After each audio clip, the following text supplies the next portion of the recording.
we have two of our favorite drivers. I know I say that probably all the time, but the Bensons, Mitch and Theresa Benson. Thank you guys for being here. Our pleasure. I really appreciate it.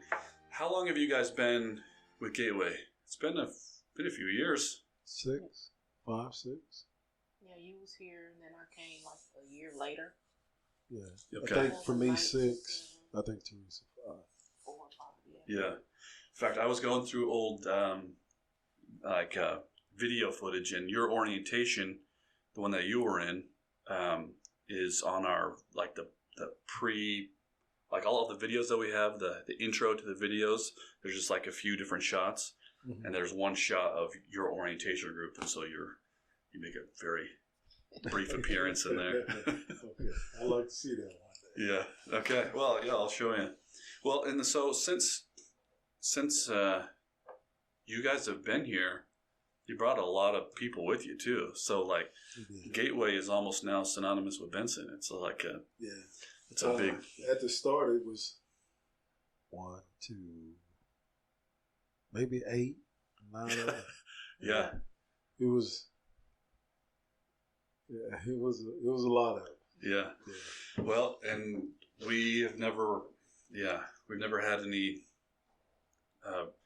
regrets on having as many Bensons as possible. So we're not yet.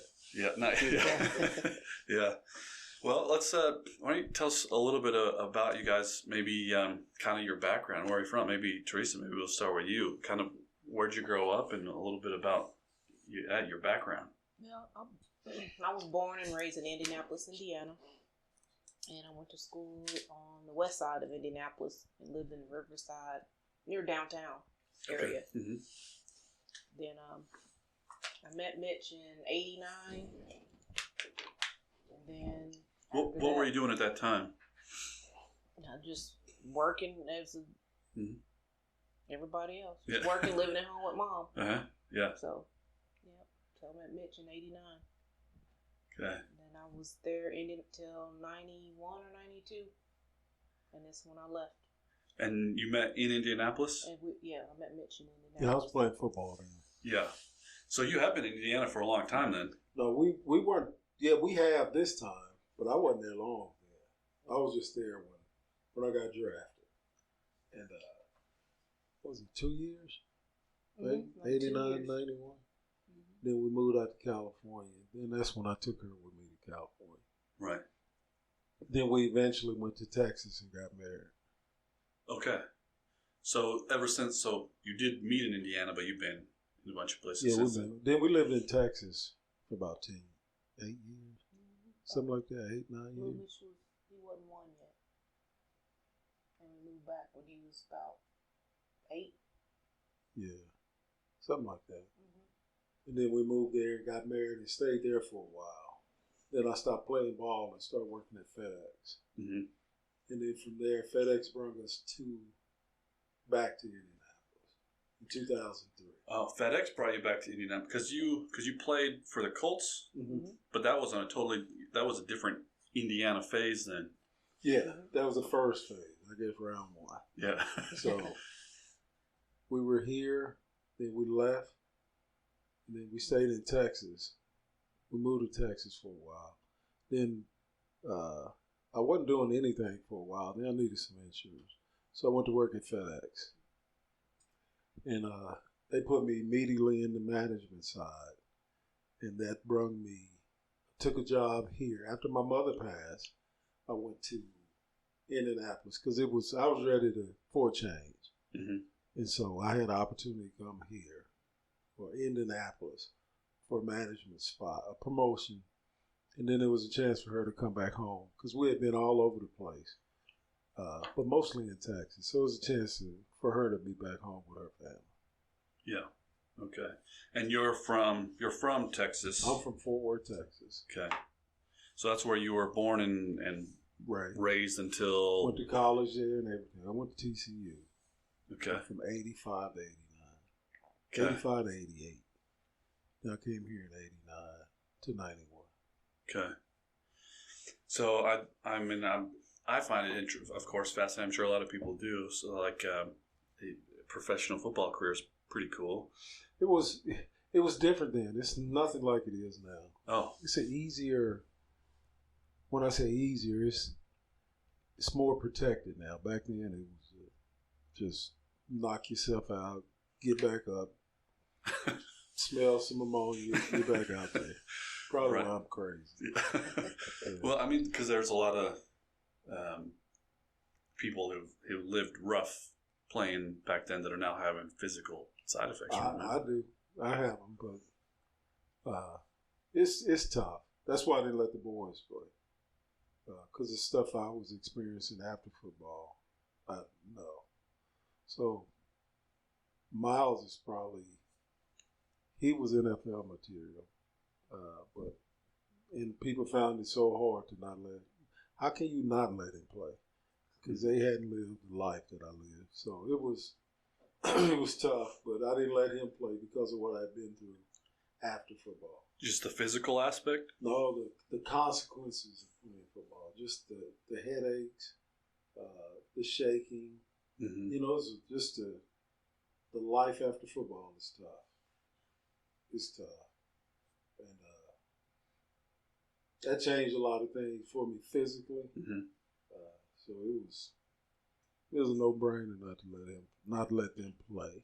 Yeah, that's not the first time I've heard that. One of my best friend's dad played in the NFL, and none of his kids did for, I think, a similar reason. They're very athletic, very motivated individuals, and they played other sports, like my particular friend played rugby, but I don't. As far as I know, that none of them pursued football to any kind of higher level. I think. And Miles could have made it. He has the ability. He was built for it. He was born because I had uncles that played. Mm-hmm. So he was. And Theresa's family is very athletic. Her cousin was a heavyweight champ of the world for a while. No kidding, really? Yeah. When was this, Teresa? I don't even remember. But it was in the late 80s, early 90s. Wow. That's so cool. We had athletes on both sides. Yeah. So it was, at one point, it was 5 people in my family in the NFL. Really? Yeah. At the same time? At the same time. Okay. Wow. How long did you play? 4 years. Okay. So the Colts for 2, you said? 2, and then San Diego. Then I played arena football for a while because I thought I wanted to get back into it. So I went at the time, arena football was the way to get back into it. And then after so many years of arena, in the last year I could have went to Philadelphia, and I was like, I'm done. I wish I would have went back. It would have helped my retirement wise. I wish I had done that one more year. Yeah. But I didn't. I just didn't want to do it anymore. Yeah. I wanted to be at home with the boys and with Theresa. Yeah. That's what my friends dad played in Philadelphia, I think, for a long time. Yeah. So arena football, do you have to, how does that pay? Do you have to have another job while you're doing arena football? No, at the time it was good enough where you could it was 4 months, but you could probably, what was it, about maybe $10,000 a month. And back then that was better than working for 12 months. Yeah.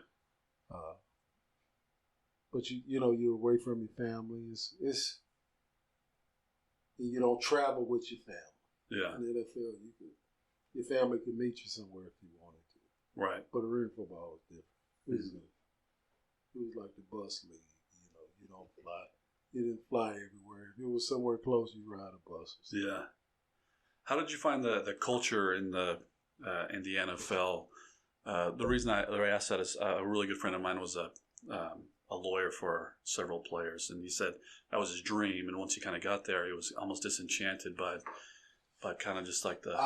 If I was a good basketball player, I could have went to Kentucky in basketball. Mm-hmm. I wish I had pursued basketball. Okay. Football was just too hard. Right. It was not hard, the physical part, just all of it. It's like you're in a car accident 20, 30 times a day. Right. So that part was tough. Mm-hmm. I should have went to Kentucky.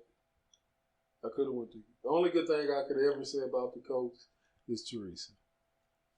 That's the only good thing that came out of it, or any football. Just I had it, from when I started to when I met Theresa. Mm-hmm. It was the best part of it. But for me personally, career-wise, I should have went to basketball. Because if Charles Barkley could have made it, I know I could have made it. Yeah, maybe I'd be on TNT right now. Yeah. Announcing some basketball. But if he made it, I could have made it. Our games were similar. I was big. I was bigger than that, but could jump just as high, run just as fast. Mm-hmm. And I was tougher, though. Football makes you tough. Right. So, yeah. But if I could do it again, I wouldn't have played football at all. Yeah. You do basketball. I was good at basketball. Especially from playing football, going on basketball court. It was a physical game for me, and I used to punish people. Especially if you want to take a charge, you're going to pay. Yeah. Right. Yeah. So it was fun. But if I could do it again, it'd be basketball. Yeah. Culture, the physical part, the mental part of football, just the bruising and that's what I didn't like about it. Mm-hmm. And the practices and the heat. But basketball, it's all indoors. Yeah. Well, what position did you play? Defensive tackle. Okay, so yeah, you're getting banged up a lot. And I liked it. I did. I enjoyed the contact. Yeah. I like hitting people too. Mm-hmm. So it was a story in itself. Yeah. Yeah, that's I in high school I played defensive end, mm-hmm. and I weighed about 110 pounds, so I got punished. I was tall and quick, and that's why they had me there. But I didn't love getting beat up. But basketball, I liked going there because I could at least stand my ground a little bit. Right. In football, I just got beaten up. I took the same approach in basketball that I learned in football. So I used to punish people. Mm-hmm. It was fun. If I could do it again, of course, you go that route. Oh yeah, So definitely. we're in the phase right now where our kids are starting to get interested in sports, and so my wife, she played college sports in England, mm-hmm. netball, which nobody here even knows what that is. Who ball? Netball. You ever heard of netball? Never heard. So you're gonna have to go and YouTube it, but it's a picture of basketball court and a picture of basketball hoop with no backboard and a smaller cylinder, smaller circle, and it's a no contact sport. So it's like basketball, but they can't dribble. So picture basketball without dribbling, and you have to be at least 1 meter away from your competitor, and then you're playing on a hoop with no backboard.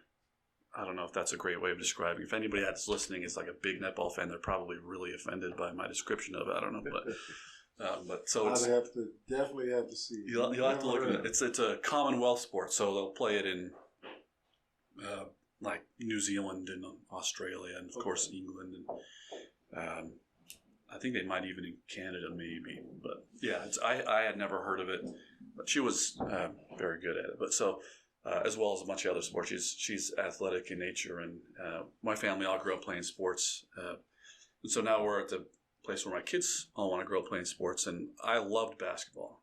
But I mean, I'm pretty tall, but not tall enough to go that far. If you got to be exceptional to be 6'2" and go very far in basketball. And I was good, but I wasn't exceptional. But I loved it, and I was very passionate about it. It just was, I loved that element of it. But now we're raising our kids, and I played football and did track and did wrestling for a year. And so I always thought that I would raise my kids playing football, and the more and more that don't do it. I'm kind of going that way of I'd rather them, even basketball, I think I'd like them to play, but anymore, if you want to like excel, you've got to do all the travel. You've got to, like, your whole life has to be committed to that. And I don't know if I want my kids to be so isolated in one particular place. Well, that's the way it is now. It's not, because I played football, basketball, and I threw the shot put. And I was able to do, and I should have, and I was good at baseball, mm-hmm. but I just, it was like doing basketball season, and I'd rather play basketball. Mm-hmm. My kids couldn't know. But if you wanna, just to go to college, you gotta spend some money. That's what I was telling some. We have some friends that are pushing their kids pretty hard in specific sports. Yeah. And in my mind, I think I love and that's why I'm curious to kind of maybe get you guys' perspective on raising kids with sports. But I love the idea of the discipline, the teamwork that sports teaches kids. But I'm kind of hesitant on the commitment there when I want them to be a well-rounded person.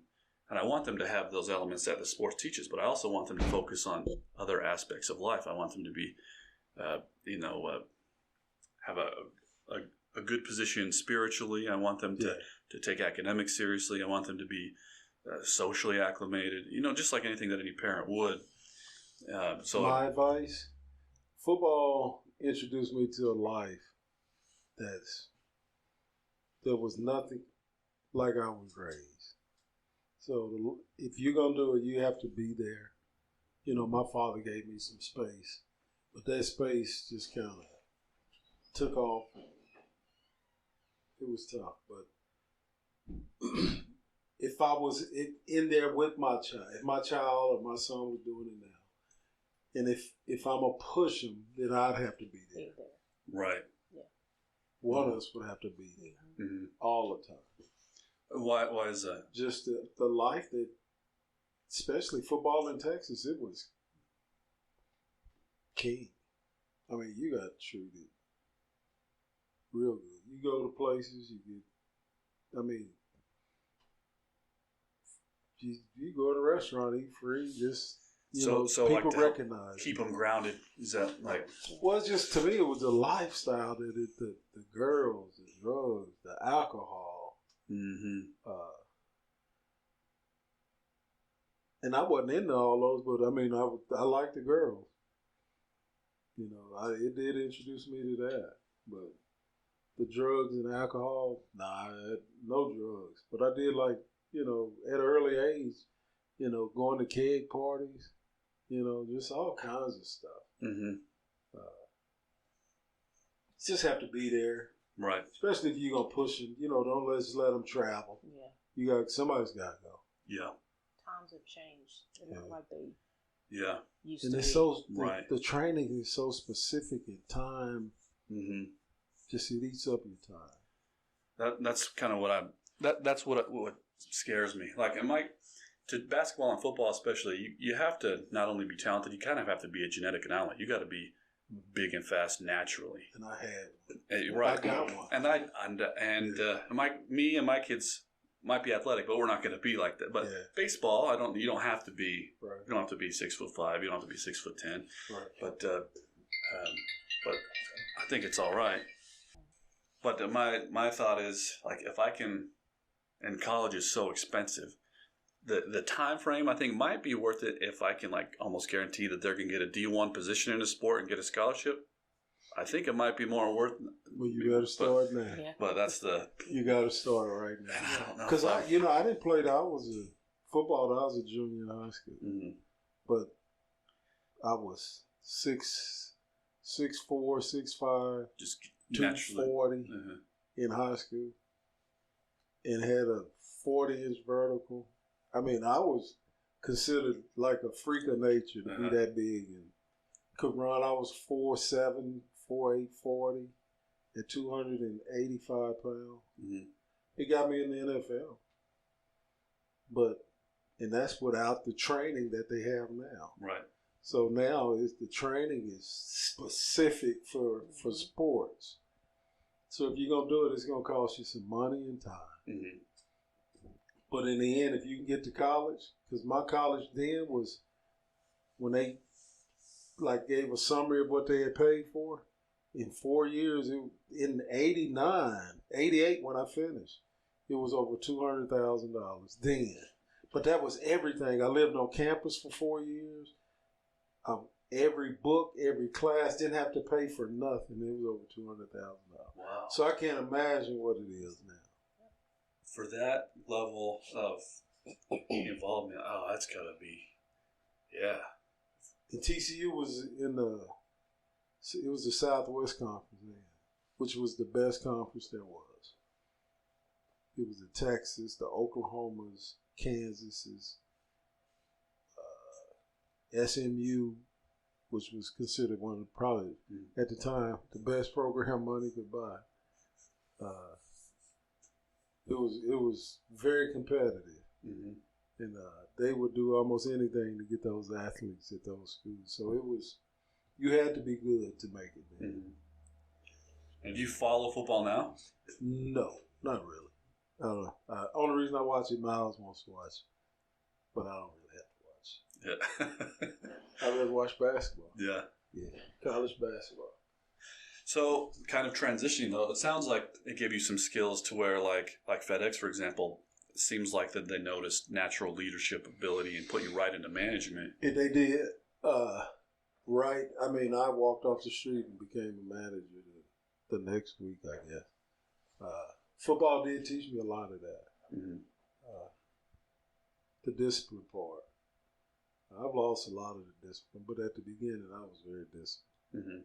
But, time, you just got to, your life, you adjust stuff and do stuff different. But it was because of football. I like telling people what to do, too. Yeah. It seems like it makes life simpler if everybody just would listen to you. Just all they got to do is listen to me. I got all that. Well, and with and this is another one that we're starting to gain understanding for as parents with young children is trying to help guide them, because you guys have grown adult children, right? Trying to guide them the right way without controlling them, because you want to just be like, just listen to me. That's it. I mean, my daughter's 7, and I think it only gets more dramatic as she gets older, as the kids get older. But I think just listen to me. It's not that hard. But at the same time, I don't think that's part of the plan, right? The plan is they got to develop. Some things they got to see for themselves. They got to bump their heads. And you just got to, I guess, be there. Be there while they put a Band-Aid on. Right. That's basic. It's what you think. Yeah, I mean, these kids think they know more than the parents, but some they just have to, like you said. Electronic wise, they know more than me. Oh yeah. And then that's another reason why it's so different now than it was, years ago. Even from the time that I was growing up, so much has changed that it kind of terrifies me a little bit. I didn't have to worry about my social media image when I was in middle school and when I was in high school. Right. But that's a big thing that kids are stressed about now. I'm not that equipped to be able to navigate that, but I don't even have a Facebook.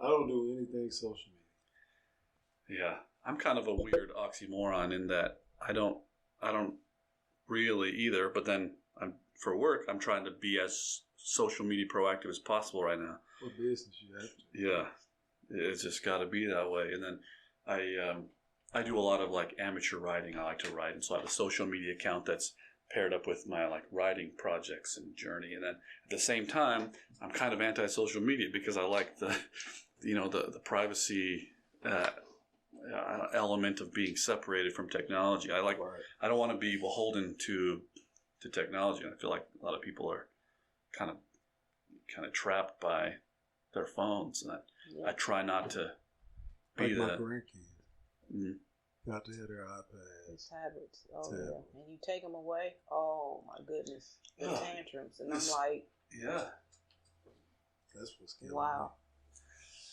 Me. We have tablets that are for travel. So and that's another reason that the sports commitment will be hard, because it's built into our family of travel is just inherent. So going to, like, my family spends the summer in England, and then we'll go back usually one other time throughout the year to be with my wife's family. And so during the long travel times, we'll give them a tablet to, I don't know, maybe it's lazy parenting, but to help them be contained and travel well. And they do. They actually travel really well, and Natasha does a great job of keeping them active in transit. But when you get there, we take the tablets away, and they just lose it. It makes me like there's some sort of weird psychological switch that these tablets can engage in them, and it's scary. It's scary. I know our grandkids. They have Dr. Yansen. He's a big time doctor in Indianapolis, and he said that what happens is a long time ago we didn't have internet and phones, but with the phone and today's technology, everything is instant. Mm-hmm. And so when you don't have that I don't know if that's the word, instance at the moment, people get frustrated. Mm-hmm. And if you notice, people driving, and I noticed since COVID, everybody who drives, they're always in their phones. There's no patience. It's a lot of road rage. Mm-hmm. I don't know if that did it or if it's a combination of the phones, but children are used to stuff being instant. And when it's not instant to them, I notice they have fits. Because I know I do. When my computer doesn't work, mm-hmm. when I know when it's brand new, it works instantly. But when older they get, they start to slow down. You be like, what is wrong with this computer? Yeah. So technology it's a good thing, but it's also a bad thing for adults and as well as children. 100%. We'll be on a car ride, and it won't even be that long, and my daughter will be like, I'm so bored. I say, well, just look out the window and pretend like I don't know if anybody else ever did this, but I just imagine a guy on a skateboard just skating along out of the window. I was like, that's what you do. And she needs something else to engage her. Just use your imagination. Pretend like. Well, I know we picked out certain cars, mm-hmm. Volkswagens. And that's my. Yeah, you count how many cars you see on the road. Right. Yeah. Or I Spy. We do a lot of that. A lot of color. We'll do like a rain, but look for cars of certain colors or the alphabet. Go through the alphabet. Yeah, we did all that. The kids were good. Shape. Yeah. But my grandkids. Yeah. It's different generation. Yeah.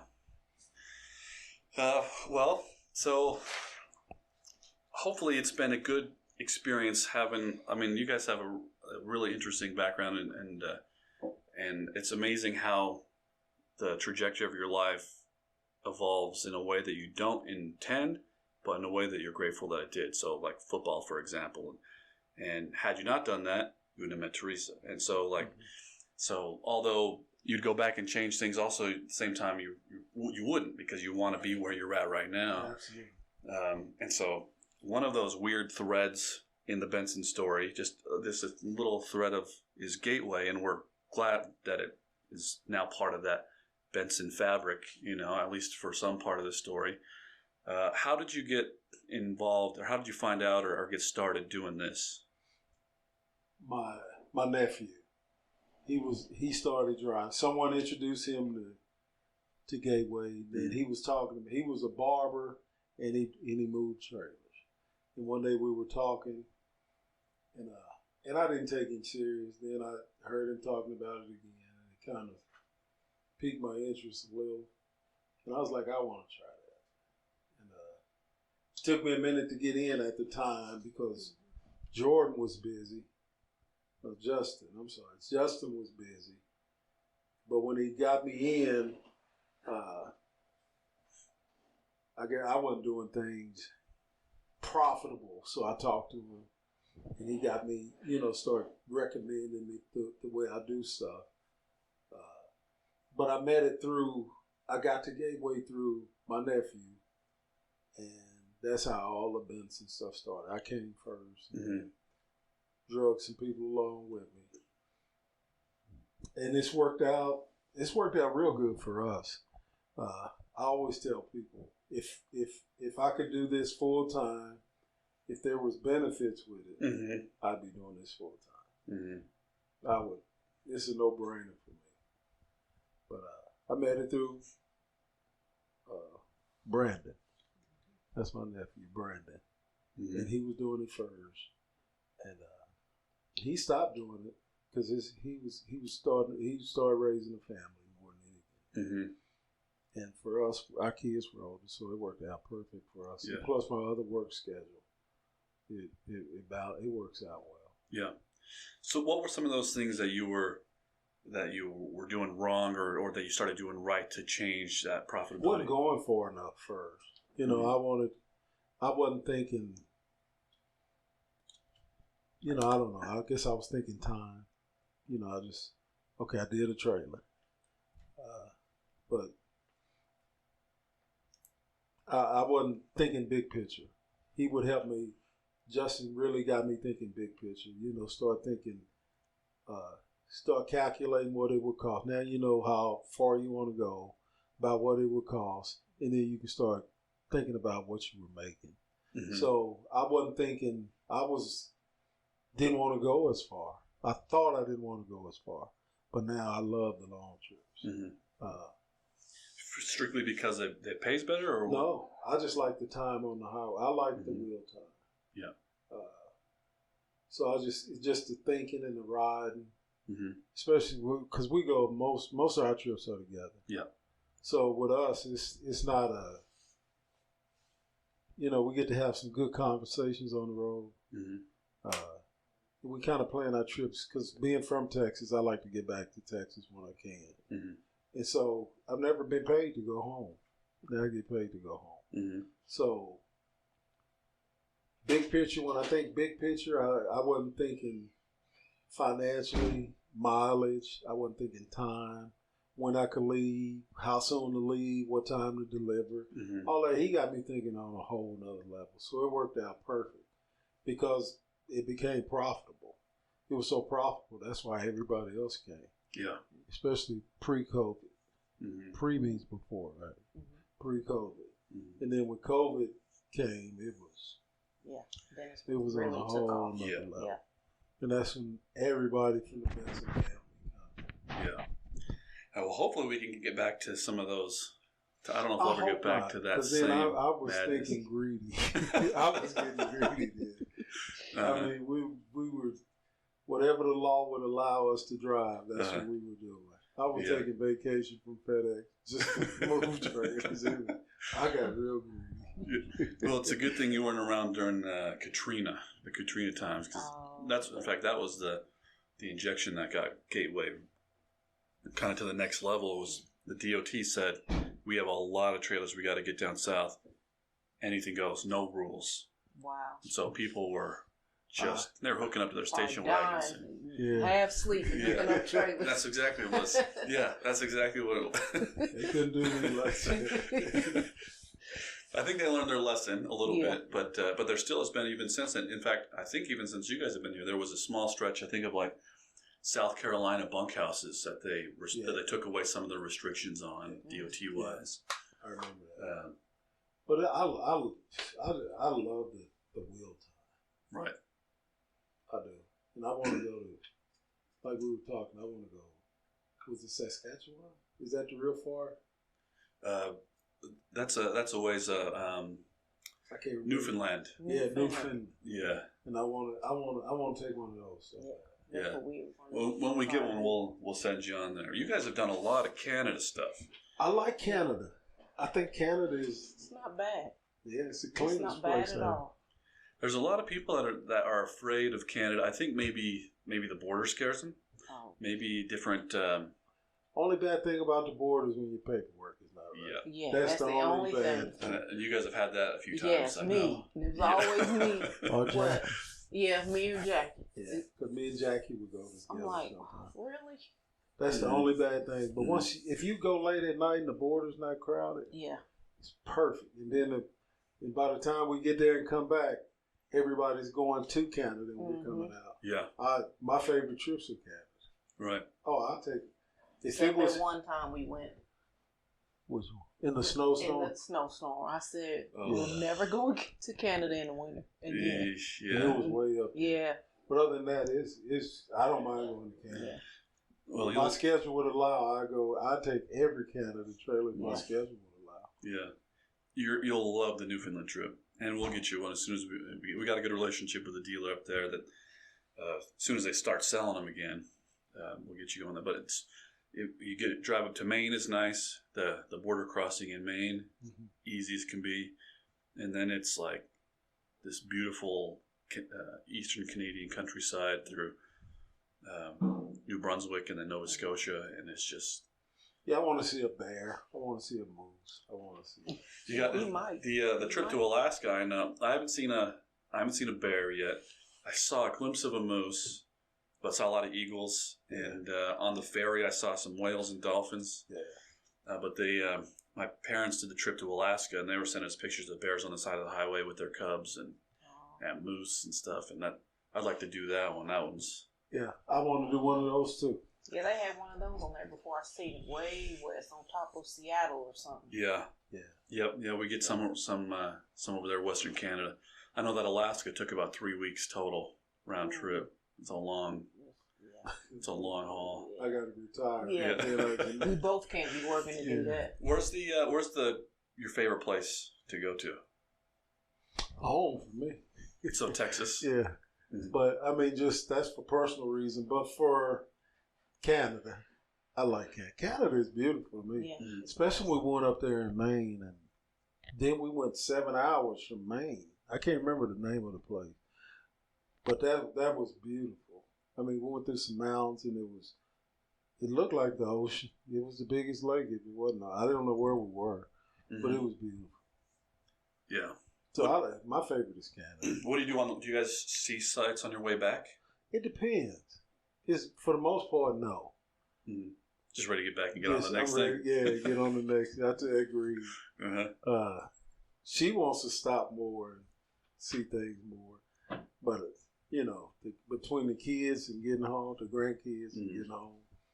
But as I get transitioned away from FedEx, at that point, then I'm pretty sure our trips will be based off of what we can see or where we want to go. Mm-hmm.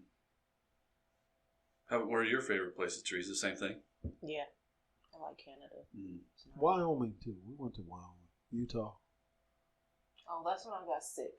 Yeah, from the elevation. I had elevation sickness. Oh, just yes. From a visual point, I like going out there. That was nice because I had never been on that route before. Yeah. Haven't anybody ever say that Wyoming was one of their favorite places? I love those rolling mountains. Yeah. Just far as you can see, and then the mountains way in the background, the rolling hills or whatever you call it. I'm visual.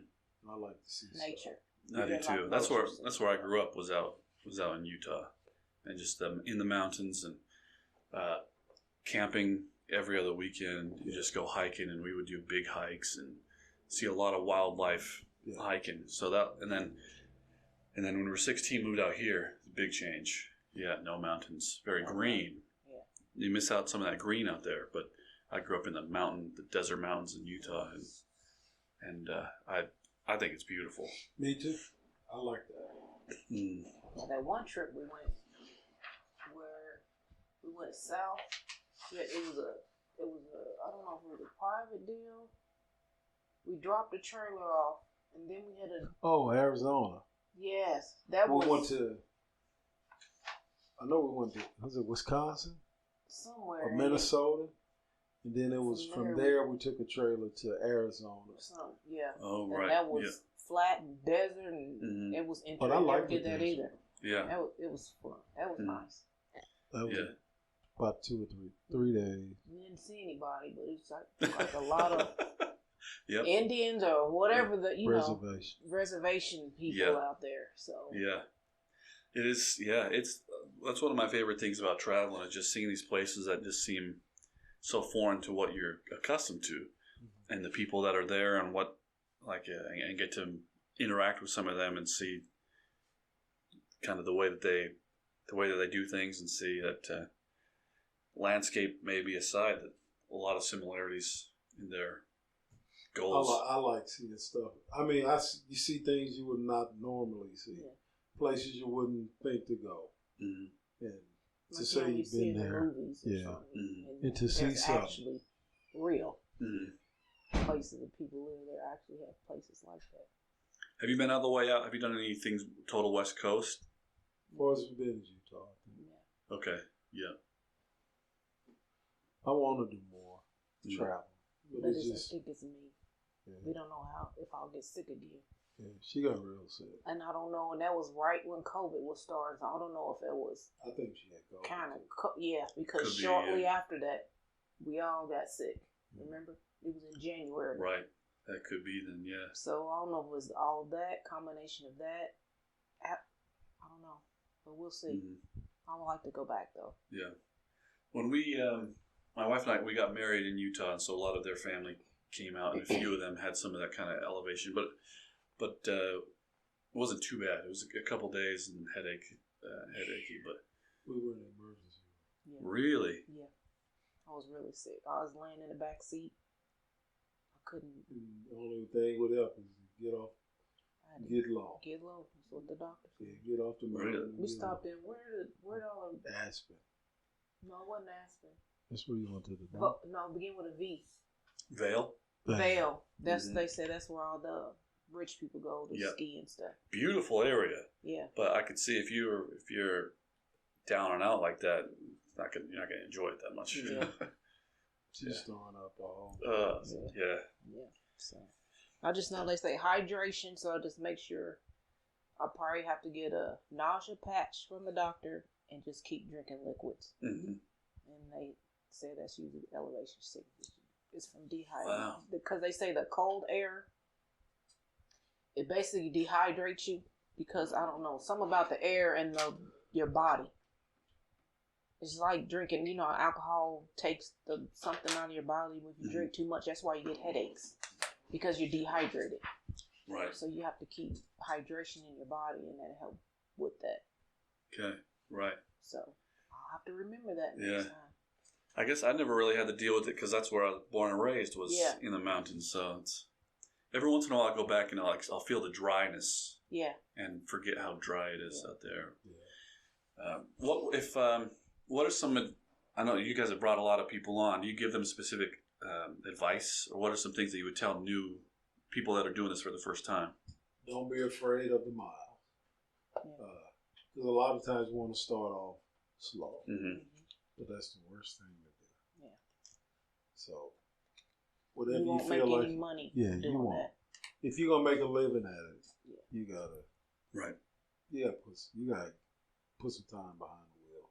Mm-hmm. So my advice was be prepared to be patient and be ready to drive. Mm-hmm. And you be safe. I guess I should have said that first. You see so many accidents. Just bad accidents. Be safe. Don't drive fast. Be safe. Mm-hmm. Do you get tired? Do you have anything to help you not get fatigued while driving? I just try to get some sleep before. I'll start off driving and I go to sleep after she's been asleep. So I make sure because most of our trips now are probably at least 8 hours. 8 hours. Mm-hmm. Yeah. So we split it. Most of, if it's more than 12 hours, so if we have the 14-hour rule, I try to do the 8 and let her do the 6. Yeah. What do you listen to while you're driving, or do you guys listen to stuff? We listen to a lot of different things. Some spiritual things, some meetings, some recorded talks. Now, and I was kind of a tangent question. I know faith is important to you guys. Very important. We're Jehovah's Witnesses. And have you always had a Jehovah's Witness faith? No. Okay. I was raised Methodist. Okay. Then my father was introduced to Jehovah's Witnesses. I think when I was 6th, 7th grade, maybe. Okay. And it became real to me. It became my own religion after trying other different religions after I learned. And I liked it because sports taught me a lot of discipline. Mm-hmm. And as a Jehovah's Witness, it taught me, the discipline that comes with it. Yeah. So it was kind of hand in hand for me. It was hand in hand. And that's one of the reasons I took Theresa more serious. Because we were just riding and we saw Kingdom Hall one day. We hadn't talked about it, but when I knew, she knew about it, she knew about it. Mm-hmm. So that just kind of we connected a little quicker, a little better. So you were a Jehovah's Witness before you guys met? I remember my mother taking us as kids, but I didn't make it my own until later in life. Yeah. But that's all I remember. My mother, she never really took us to church. Mm-hmm. Well, I was raised in the church. Yeah. My grandfather had a church. Uh-huh. It's called Benson Chapel. It's still there in Fort Worth. Right. And But we had to go, but my father didn't go.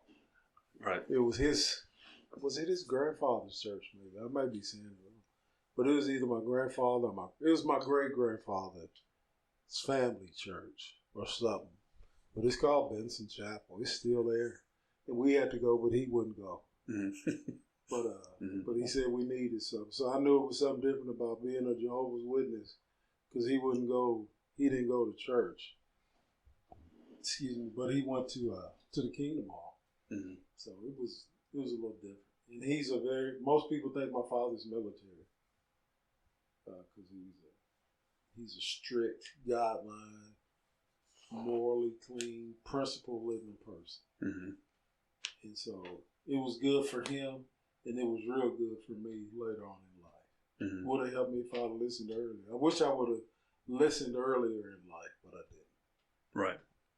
But you still had a lot of the principle. I mean, was that like a help, kind of a steadying factor through? Not really, because I didn't take it serious. Right. I didn't take it serious until after we got married. And we had some close people in my family die, and it made me kind of take life more serious. Yeah. I saw things a little different because I know what I'm taught. I know what I believe. And in order to believe that, it took faith. Mm-hmm. Because in order to get through some of our losses, some of the death in our families, you had to have faith. You have to, yeah. And so it was what we learned is real good when you start losing people to death. So I can't compare it to a lot of religions because I don't know a lot of religions, but I know what I'm taught as a Jehovah's Witness, and it keeps you going when you're low from loss. Mm-hmm. So it's really helped. Well, it seems like we had a very positive experience. The community down in Indianapolis when Justin and I came down, the environment and group that was there was phenomenal. It was really great. It's been perfect for us because after we lost little Mitch, that was the lowest we had ever been. And I didn't think, after I lost my mother, I thought that was as low as you could get. Mm-hmm. And then when you lose a child, it's even lower. And in order to get through those, you got to have a support system. Yeah. And at the Kingdom Hall, we had so much. It was amazing, the support we got the week after him, a couple of weeks, then even after we had his services. So, and even now, we're still getting cards, and it's been 6-7 months, and we're still getting cards. People still, every once in a while, cook us a dinner and bring it over, just to let them know they're thinking about us. And the community I live in the Kingdom Hall, which is within that community, the support we got was amazing. Mm-hmm. It seemed like that. We definitely got that. It got us through it. And all those people you saw, most of those people were not witnesses. Most of them were. A lot of them were. But most of them I'd say 70% in the Kingdom Hall that day were not witnesses. Okay, just community. Just the community. Family, workmate, people I work with. Neighbors. Theresa worked for an accountant, his wife. Yeah, because they had lost their daughter when I worked for them. They had lost the daughter accident going to Greenwood, somewhere in Greenwood, 65 South. And there's so many, you learn so many lessons about people when you're going through that. Yeah. You don't realize how many people have been through it. And those words of wisdom that they gave help. Yeah. Really help. A guy named Brent, a real good friend of mine, he's a witness. And he lost his son. But I think he said he lost his son maybe 10 years ago. And he said, just learn to live with pain. And I never thought, when he said that, I didn't think about what he was saying. And I know just what he's saying now. So a friend of mine, no, really not a friend, a co-worker, he lost his daughter last week. She was early 20s, 21, 23 years old.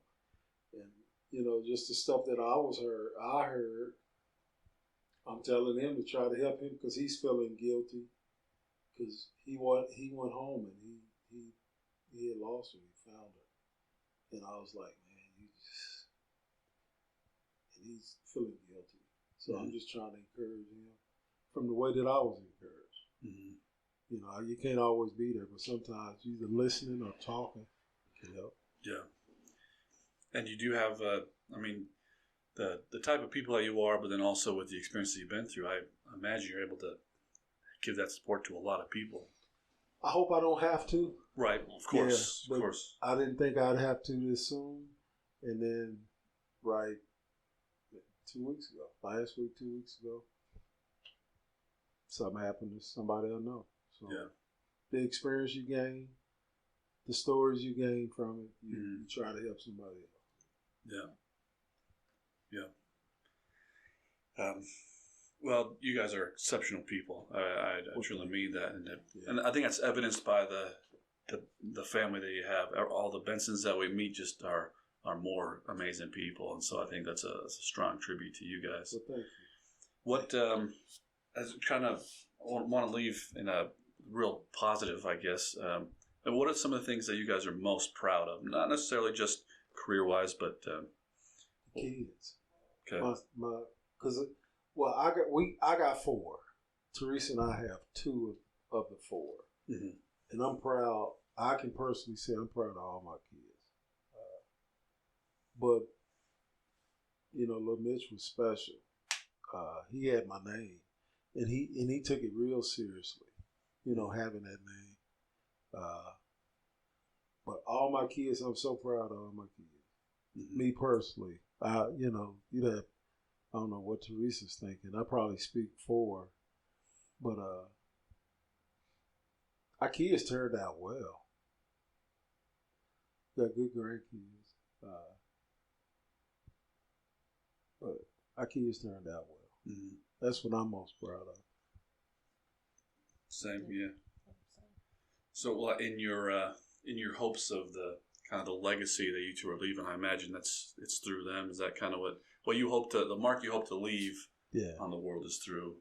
I just, I want them to be good people. Yeah. You know, you hear people say that when you see so much bad going on around you, the world is going this way, you trying to take your family this way, and the world is trying to drag them a different way.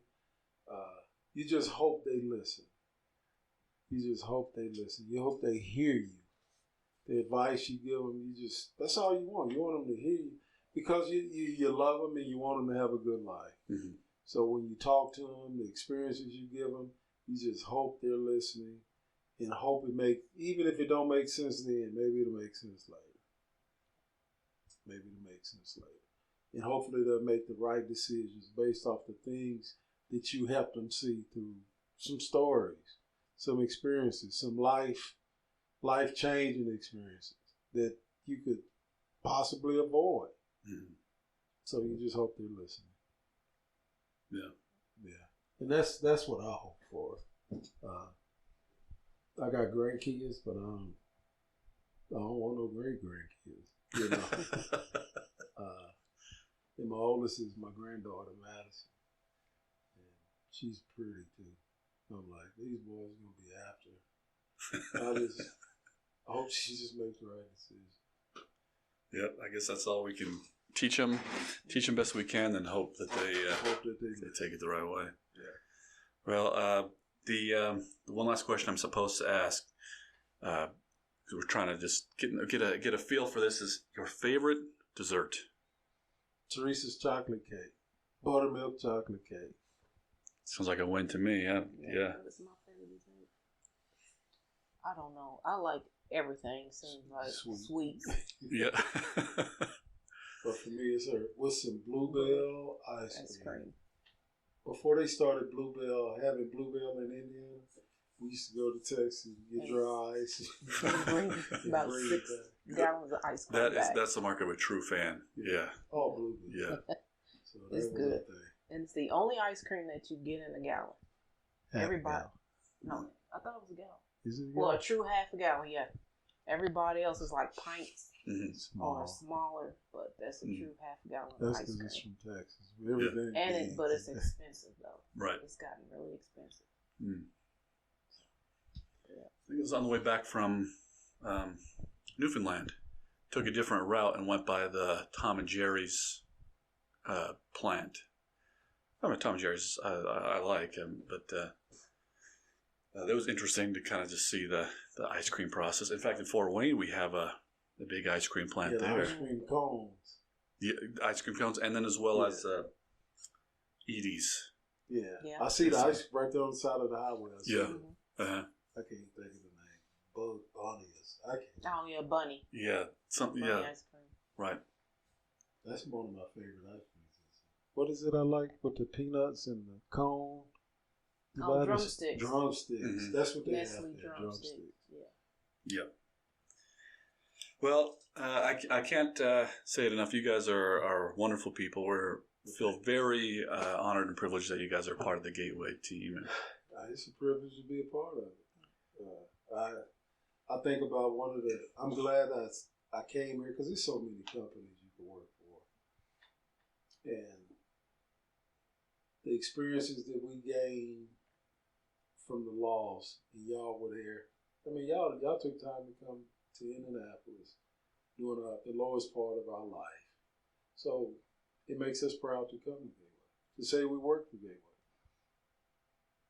I can see me driving, being 80 years old. Yeah. So it's a great place to be. The family feel is a great place. That's what I like. Yeah. The family oriented. Yeah. Because usually, if you go in corporate America, you go to the bigger places, you're just the employee number. Mm-hmm. But usually, small family or small businesses is more family oriented. You just get to know your name, know a person's name. Mm-hmm. Yeah, that's what we like. You do have to put up with Justin, though. So there's a bit of a trade-off.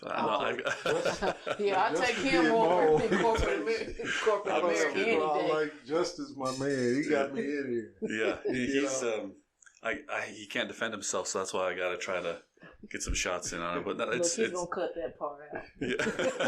I'm gonna tell him. I'm loyal to Justin. Yeah, no, he's great, and he was sad that he couldn't be here, but doing family stuff, taking care of some family.